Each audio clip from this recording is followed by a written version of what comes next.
Howdy folks, how's it going?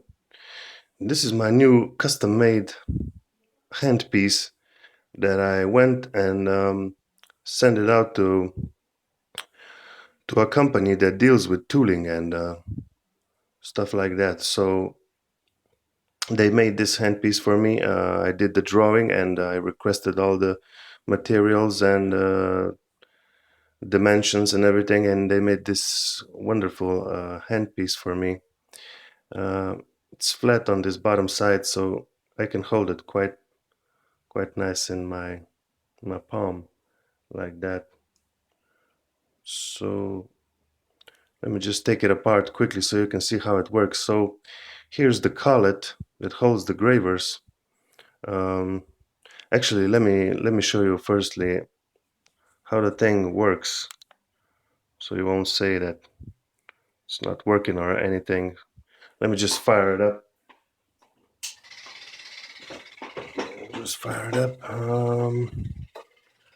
Just a little bit of light. There you go. So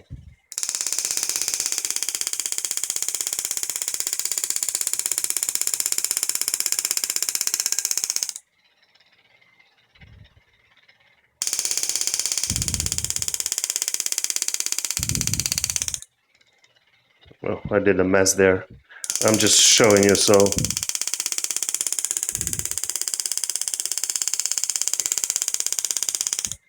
no need to get finicky. Um,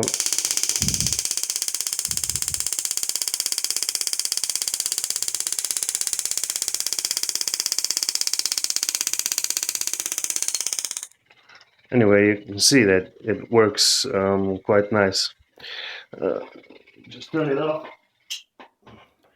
So let me take this handpiece apart and show you all the components so you can make a handpiece like that yourself, or at least you can send it out to someone to make it for you, because this handpiece only cost me 120 euros, and the materials are extremely well because the people working on this were their daily job is tooling and stuff like that.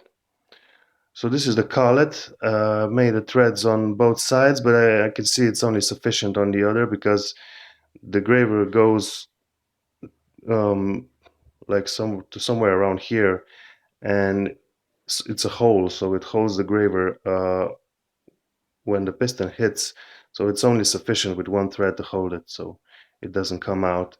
I've made two of these. This one is 3.5 millimeter, and this one is 3 millimeters. I use this for round tools for stippling and stuff like that. Anyway, it's a hardened tool steel, and I've used it for some days now, and you can see it's no indentation here. It's just a little bit dirty. Um, so this is the collet, and the inside is beautifully polished piston. This one's also tool steel, and it's hardened, and it's basically like hammer tool steel for hammers and stuff like that, so it doesn't get so wear resistant and shock resistant and stuff like that.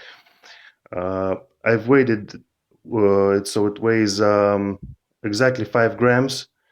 It's enough for me now, but if I need a heavier one, I go and make a heavier one or a lighter one. Anyway, uh, and the inside is 8 millimeters, and you probably can't see it, but it's polished. So the piston slides in there like really nice, really nice. That's the piston. That's the spring. So it's just a brass spring that I made myself from brass wire. You have to experiment with springs a little bit. So here's the main part. So this is the top that screws on the piece. Here's a M16 thread, and here's a little washer so I can so it doesn't unscrew the cap. So this is the washer. 2 millimeter holes, exhaust holes, and 2 millimeter is basically all you need. Uh, Here's threads and bolts on both sides. Here you can see the polished inside, so you don't need no oil or anything. It's frictionless. It's beautiful. It's almost like a piston in a car, and it works really well. Uh, yeah, and here's the cap. So basically, that's all there is. What else? Um, so it, it, it, I'm really surprised because I did the drawing for the handpiece and told them about all the materials that need to be tolerances and dimensions, and they made exactly what I needed.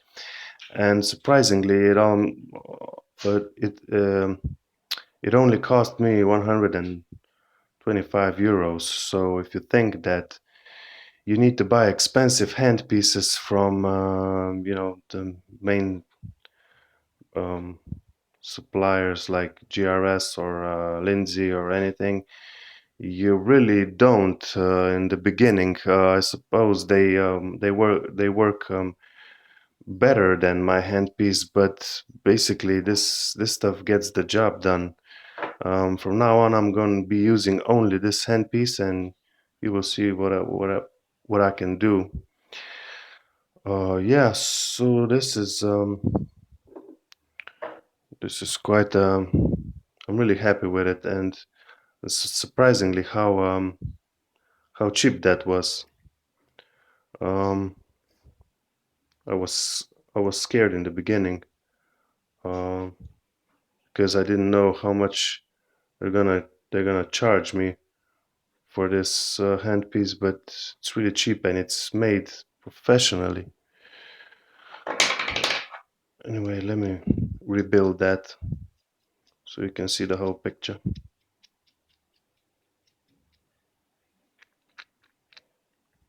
There we go.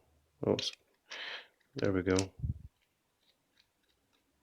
You can also adjust the length of the piston there and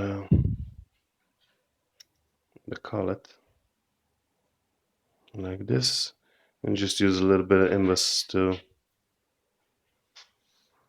hold this one down, and it holds really well.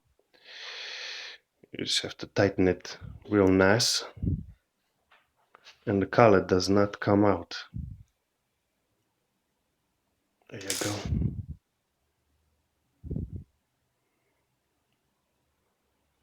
There you go. I'm probably gonna use a bit of rubber or something like that just to make this threading a bit smoother and vibration resistant. Let me just fire it up one more time, and I can make it go faster or slower. So this is slow.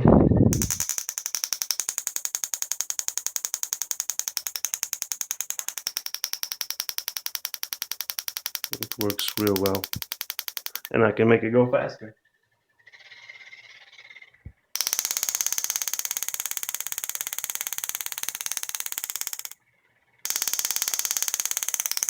I can make it go even faster for stippling or something like that.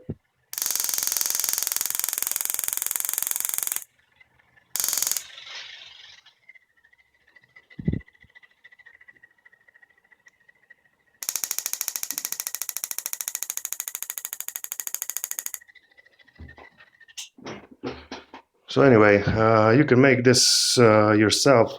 If you need any dimensions or anything, just let me know. I'll provide you with details. And from now on, I'm going to be using this. So everybody, thanks for watching. Keep your gravers sharp and enjoy engraving.